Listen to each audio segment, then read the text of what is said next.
So, hi, Andrew. Hi, I'm Andrew Go ahead Johnson. and introduce yourself. Okay, I'm Andrew Johnson. I live in Kansas City, Missouri, and I graduated a couple years ago with a Master of Fine Arts in Creative Writing from University of Missouri, Kansas City, and have been living in Kansas City and writing since then, publishing and also um, helping raise two sons and doing some other random community work. So that's me. Awesome. One big thing I really wanted to make sure of is that after my MFA, that my writing life didn't just die. Maybe we could start there. It's been a couple of years since we both graduated. How do you how do you stay motivated? How do you stay um, excited about writing? Yeah, I think it's funny to look back to that first summer right after because I was determined. I think you and I talk a lot about hearing that after MFAs, a lot of people just don't write for a long time Yeah. or can't figure out how to write or no longer have the motivator of a thesis deadline or whatever. Um, and I remember that first summer being so determined to not fall into that category. And I had an awesome summer of waking up early and, having so many hours and word counts, and it was awesome. And then I think looking back, it's just been very seasonal and kind of. Um, I think I'm always thinking about writing, and I am writing in a lot of different ways. But I think it's been seasonal as far as how focused I am on a certain project, or if it's a season for revising, or for writing, or trying to submit, or to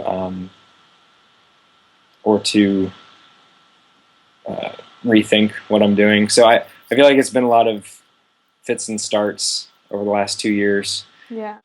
Trying to cut myself a little bit of slack, but I also realized that that's also got me in trouble sometimes where I'm not disciplined, and I know that that's It's a um, balance. it is, yeah, and Yeah. it's frustrating. Yeah, I Um, mean it's interesting because I think there's like a lot of self-criticism and a lot of like kind of these, I guess, tenets of writing, like you should be writing every day, and real writers write every day. And I feel like it's good to have honest conversations about the times when you're not writing, and like, it's not really helpful to anyone to have these kind of like idealized conversations about what writing is. I think it's more helpful for us to be honest about it and to say, mhm, like you're still a writer, even if you're in sort of this different stages of the cycle. It doesn't mean that you're not a writer. It doesn't mean that you're less of a writer.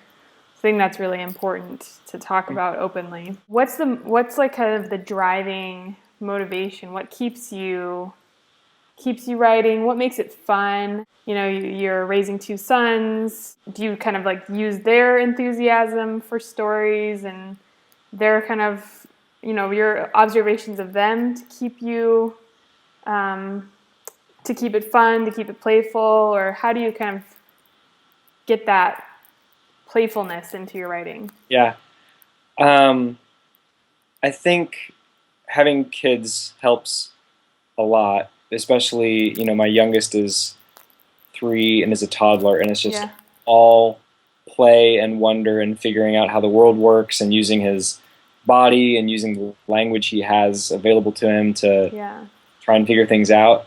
Um, and they're fun to watch. And so sometimes I'll write about them a little bit, but I think more than anything, it's helped me kind of remember just that basic spirit of joy that I think anyone can have, whether you're a writer or not, or whatever brings someone joy.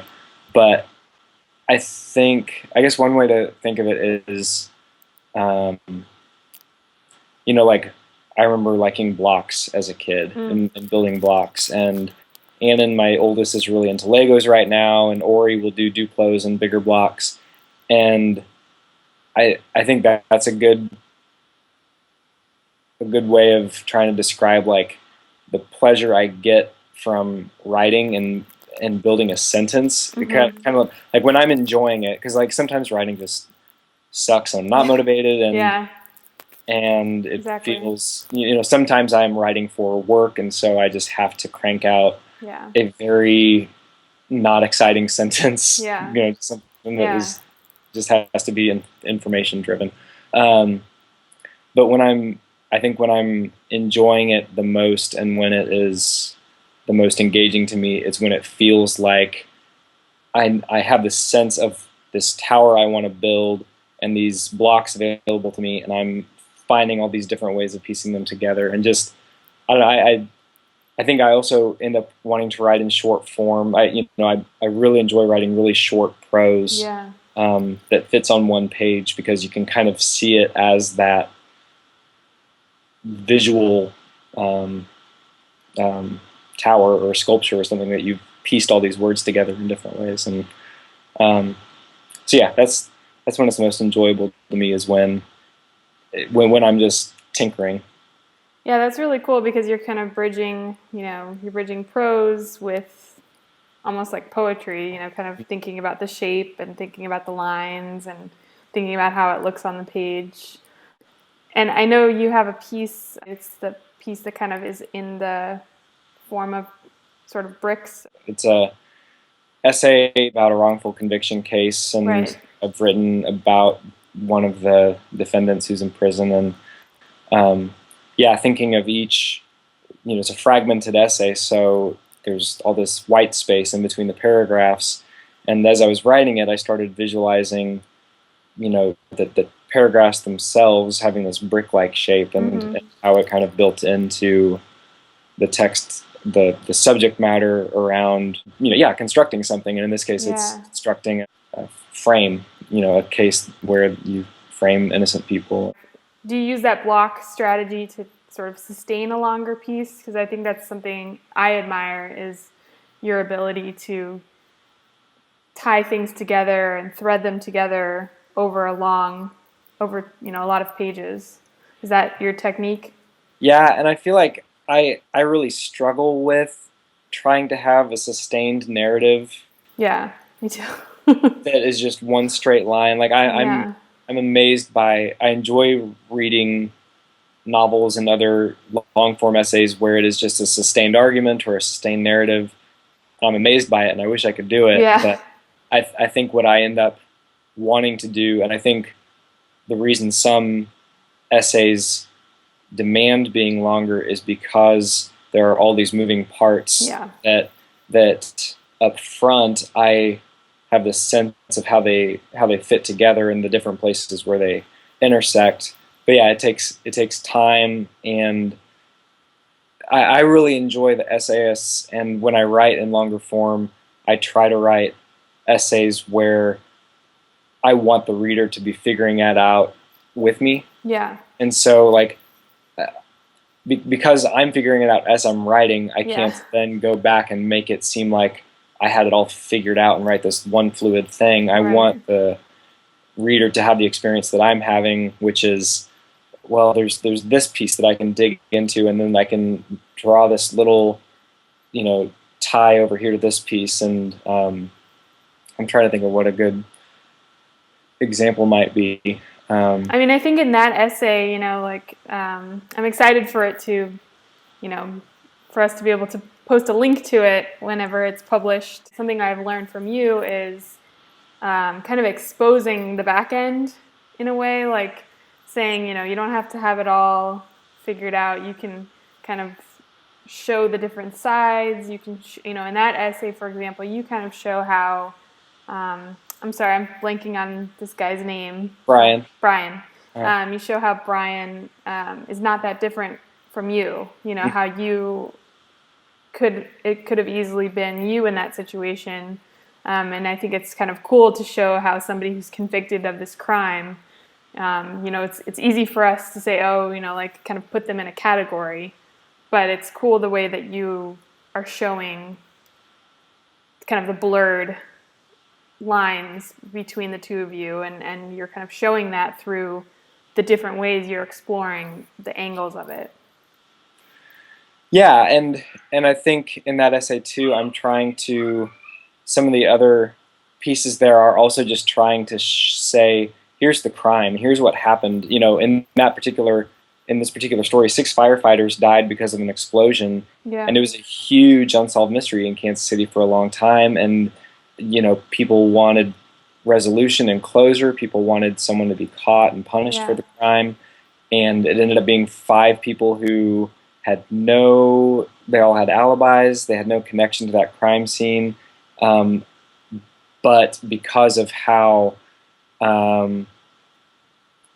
media and government are able to work together in those circumstances to build this false narrative and persuade a public around it, and it's an example that has, it happens all the time, where you can pluck 5 poor people out of any neighborhood, build the narrative around placing them at the scene, and send them to jail for the rest of their life without any actual evidence. So anyway, all that to say, to find a way to kind of poke a whole bunch of holes in that narrative and say, here's what the public heard, here's what we know happened, and then here are all these other pieces that complicate that narrative so much. And one of them is, well, he was at home in bed that night, so he didn't do it. But then another way to complicate it is, for me as a writer who had a very personal connection to, Brian's neighborhood where he grew up, is the same place where my family's from and where I lived for a bit. And so, yeah, how can I put myself in there in a way to complicate that, not in a way to say, oh, poor Brian, or to simplify it to say, oh, it could have been me just as easily. To follow the news and to just assume that what's being reported has some level of accuracy and factuality, and to not read yourself into that story. But I think, Brian's whole situation has been not just as a writing project for me, but as a person, to say, oh my God, I've heard this story my entire life growing up in Kansas City about these criminals who did this, made this explosion and killed 6 firefighters, and I'm just now at the age of 30 realizing it was all a lie. So what's my complicity in that as someone who just believed it, and then what's my responsibility as a writer to then push back against that? Because so much of what was sold to the public came through, writing and media sources who were willing to build a narrative that was false. Yeah, and I think, it's kind of like you're saying, it's really easy for us to just kind of go along with it, because it almost feels like exhausting to be like, can I trust this? Can I trust this? If you're questioning everything, it's so much easier just to say, like, I'm just gonna assume this is true. But I think it's really interesting that you're questioning that. From when I read your work, it's approaching activism by kind of presenting things that people say or stories that people tell that we kind of assume as, like, the truth. But I think in your writing, what you're doing is you're taking those assumptions and then sort of questioning them and looking at different angles of the stories. Something I really like that Brian Doyle writes when he's talking about writing in short form rather than long form, he says something like, if what you're trying to do is penetrate the heart, then an arrow is way more effective than a tank. And I like that, because I think it, one, helped me see that I do just like a lot of short form stuff. And I think that's one of the reasons, is because you can just get somewhere so much more urgently. It's not about, to me, it's not about expediency or efficiency. It's about the urgency that you can do within a short amount of space. Because if you pack it full of enough emotion and complexity or whatever, then it just because it's short doesn't mean it has to be easy or simple. Right. So anyway, all that to say, I like that one, because it gives a lot of power to that short form that I think a lot of people don't always give it credit for. Yeah. But also, I think I also like just his premise that if what you're trying to do is penetrate the human heart, I think that's what most writers want to do at the end of the day. Yeah. We say connect with a reader or show another world to a reader, but I think that also gets at penetrating the human heart. Yeah. So I think to the activism stuff, it's really hard because I struggle with it and flail a lot to figure out, am I just writing something that is timely in current events and I'm just opinionating and everyone else is opinionating too, and who am I to speak up on this particular thing on this particular day? And so I think I'm so anxious that I'm going to be just I don't know, and there are times where I'll write something and put it up on Facebook or send it out and get a quick rejection letter because it is just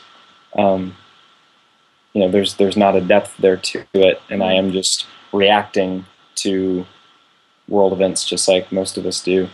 But I think what I want to do, and at times that I think I've done it all right, is instead of reacting is to respond. And I think that requires sitting with things and letting the complexity be part of it, and to recognize. So yeah, like when I've written stuff over the last year about Michael Brown and Ferguson and the Black Lives Matter movement and everything that's happening, there's this online just shouting match right now that seems to be going on all the time over white privilege and racism and police brutality and these words that just get thrown around that are just trigger words and just get people set off. And so it's like I'm interested in not wanting to shy away from that and not wanting to sidestep it, but to say like here's the here's the iceberg underneath all those words that we just see on the surface. I think I enjoy doing it because I see there being a need for good writing to engage with what's happening in the world rather than art being this pure thing over here, and then everyone else is just left to base level opinionating, which doesn't do anything, or I don't think it helps. So how can really good writing, how can thoughtful writing, literary writing interact with that? That means you are in this kind of journalist camp, and so you have to learn this. You'll be writing for newspapers, and John McPhee was kind of the main example of that. Or you write memoir, and that's more closely related to fiction and novel, and so you kind of over into that narrative fiction thing. Or things are still kind of siloed because of that academic system. But I think because of the internet and social media, all of those walls kind of collapse anyway.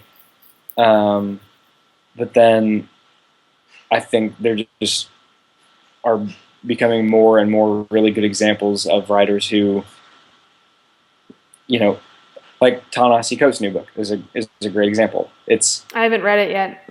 It's incredible, and it's it's like a great work of art. It is good prose, very well written. It's going to be considered a great work of nonfiction for a long time. But he's writing about as timely as you can write. I mean, it references so much of what's happened just in the last 6 months and year, and so there's an urgency to it too. And that makes a strong political and social argument.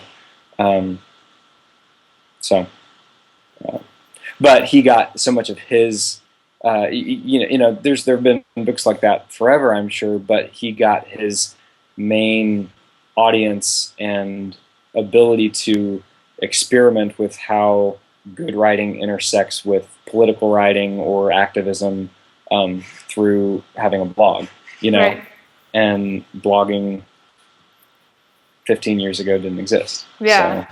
So, it's amazing how much power we have now to,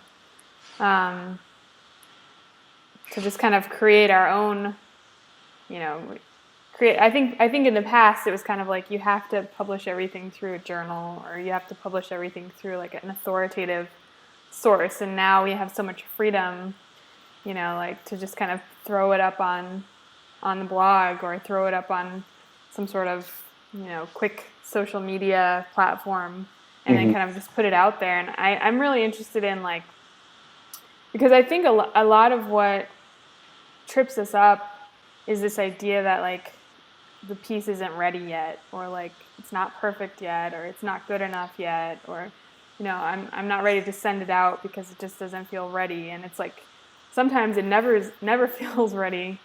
And I'm interested in, like, ways, like kind of like you're saying with blogs, ways of us to be able to share our work without it feeling like it has to be the polished, perfect piece. Like, kind of being able to share it and show, like you're saying, like show you kind of figuring it out, show you sort of working through the current events, show you working through the flailing moments, like you said.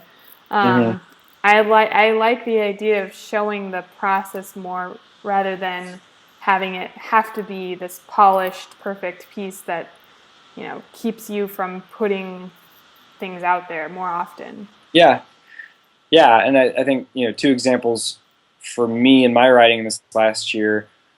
One was my essay that was published on Guernica Daily. That started out as a Facebook post. Yeah. It was a 2-paragraph Facebook post that I put out there a couple weeks after Michael Brown was killed, and I think through that post and through some actual comments and conversations that happened as a result of that, but then also because I then let myself keep thinking about it, it grew into something more substantive and thoughtful that I had. Was like, oh, well, this is no longer just a Facebook post. Yeah. This is an essay that someone might publish, and that worked out. And then also, I do have this blog project right now that's, again, it's like fits and starts. It's like it's seasonal and off and on again. But that was kind of the whole idea, was I want to spend this year. I guess it is much more similar to what you're doing, with some level of accountability, except I've just not been accountable at all. It'll come back. It'll come back. Yeah. But yeah, having what I want to have by the end of the year is a complete essay, but I'm giving myself this space and time to write it slowly as it grows, and then yeah, to be able to go back and change it and move things around and to rethink it. Yeah. And I don't know what'll come of it. Some days I just want to take it down and finish it until it is, kind of like you're saying, I want to treat it like it needs to not see the light of day until it's this perfect thing, because I'm enjoying it. I think it's good writing and it's going somewhere, but it's that nervousness of, oh, but it's getting good enough that I want to take it down and protect it and not let anyone see it until it's perfect. But then also, the whole reason I started was to say, well, no, the writing process is messy, and so why not? Everyone knows that anyway, I think. Yeah. If they don't, they should. And here it is. Like, I started with 1 paragraph, and then a week later I added another paragraph. Yeah. And then I've moved things around, and almost every time I put something new, I'm going back through the whole thing and changing a word here or there, or rethinking how some parallels work out. And so even if it wasn't out there on a blog, I'd be doing that anyway. Yeah. But I think having it out there and visible while I'm building it, I don't know. It doesn't have a huge audience right now, and that's okay, because I think the handful of people who are interacting with it are also helping me. Like, again, like, I'm getting these comments or people here telling me how they're interacting with it, and that influences me when I do go back to writing and have their stories or experiences or their thinking that then gets to inform mine. So it gets to be more of a collaborative thing. Yeah, you're actively seeing the connections that you're making by writing, which is the coolest part, is seeing, I think, like you're saying, one of the the main points of writing is to penetrate the heart, and also to, and that's very closely related to making that connection, and making an impact on someone, and starting a conversation with them, which I think that's really cool, that you're being vulnerable enough to show your process and kind of build it as you show it as you're building it. What's next for you? What are your, what's interesting you right now? What's kind of motivating you right now? What are you interested in exploring at the moment? Is it writing, or is it kind of, other things that feed the writing currently? It's both. I wish I could. I wish I could just get focused on one thing, Yeah. but you know, I am where I am, and Yeah. I'm going to keep writing. I would love to get a little more disciplined at it, and I would like to, I have, what I would like to do is have a manuscript that is a short collection of short essays. And I think I have about half of it. Awesome. So one of these days, maybe this coming season, I'll hack away at that. Well, we will include your links to your essays and your blog. And are you calling it a blog, or Yeah. Sure. It's interactive essay? Yeah. And keep us updated on your adventures. Thanks for talking to me. Thank you.